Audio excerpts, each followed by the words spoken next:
jotegedde kana zino muntu ali busy nnyo tafunika kakati ebya politics yabikoye bambi tumulabye naye betulabye katutandike mpola mpola gwe tukulaga mbamanyo ye agenzeyo kakati tutandike nani tutandike ne honorable Tamya abadde ne mami we balutayazi ne bagenda munange mukyale wabwe gye besimba ne basooka ne basaba omwoyo wa Mukama n'alinnya ku mwami era ali nominated omwami I love that couple. I love that couple. And by the way, the sweet souls. I think muchala we ye muntu industry yonna abasinga gwe baddukirako nga nange muntu adde namugamba ku mami njala osokompe ku advise bafumbirwa batya. Obeera otya mufunga onno njagala guma nangamba tashi bino kyoyingira kiba kiyungu. Ogenze kufumba. So I believe, you know they say every successful man abako no muchala amuli emabega. She won like Yawangula Queen we by the way. She's such a mother, she's a darling, a lover. Bingi bye tubayigirako by the way. Kale katulabe honorable to be honorable atenga abantu bagenda muno mulonda ebyo teka tetukidebatingako katulabe honorable Geoffrey Lutayo ngagenze okulaba ku bantu be Etweta akwekola ko nnyo bulungi ebyo bitono ekiri kikya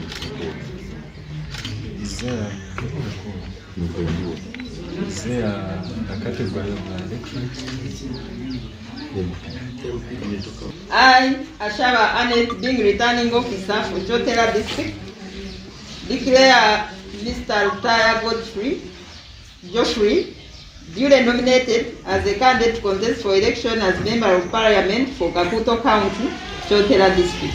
Wow! Olwairo kimwetegese mutya? Olunaku lwa leero tusoose kusaba bikimu kikwasiza Mukama kuba ebyaffe Mukama yabitambuza. So tugenze okujja wano nga tusoose kusabako tuva miti ebiri awo buli kimu ne omubaka ne tumuwonga eri Mukama waffe Yesu Kristo asobole omukulembera era asobole okutambula buli kimu kitambule bulungi. Dawa otumaliza ano tugenda nga tutegeeza abawagizi be mu Kakuuto mwonna nti amaze ali fully nominated. Era kati kyetuddako abantu b'e Kakuuto basuubire ki ekisanja kino ekiddako? Abantu b'e Kakuuto omubaka zokusinza ku byenda bye omubaka byakoze abikoze ate nga kino ekisanja agenda kukola ebisingawo era basuubire byatakoze basubire mu kisanja ekiddako nti agenda bikola akoleremu n'ebyemyaka emirala. Ngenda okuteekako nnyo obuvunaanyi emulaka ku mulundi guno mulimu ebyenjigiriza kubanga ebyenjigiriza mu Kakuuto biri wansi otunuulira oyinza okutuuka mu town council nga Kasensero atola mu ssomero lya gavumenti ligenda kugunjula abaana baayo nabo kujja kuvuganya ku mirimu biseera eby'omaaso. So tetugenda kutula butuuzi tugenda kulwana nnyo n'abantu beeyo babenga basobola okufuna amasomero basome babeere nabo nga balina obwenkanya nga bannayuganda abalala.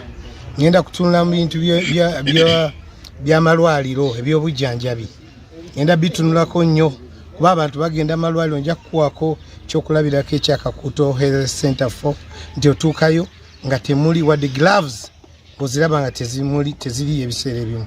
So eyo ngenda kutunulayo nnyo. Ngenda kutunula ku by'enguudo oluguudo lwa Kyapa Kasensero ku luno ngenda kusaba chorus kubanga Malamu baalukola amazzi tegakyasala ne buli enkuba lwetonye nnyo ejja nejjawo Malamu ayo netandikira okuba nti abantu batawaana. Ebintu ebyo bisatu ngenda bitunulako nnyo ngatteko n'ebyokuba nti tulima ffeeno tuli balimi. Ngenda kuba mbadde ne programu egabe mwanyi. Programu eyo ngenda gitambuza ngitambuze abantu baffe babenga basobola okwenogera kamwanyi abenga asobola okuweerera omwana we nga talina gwasabiriza.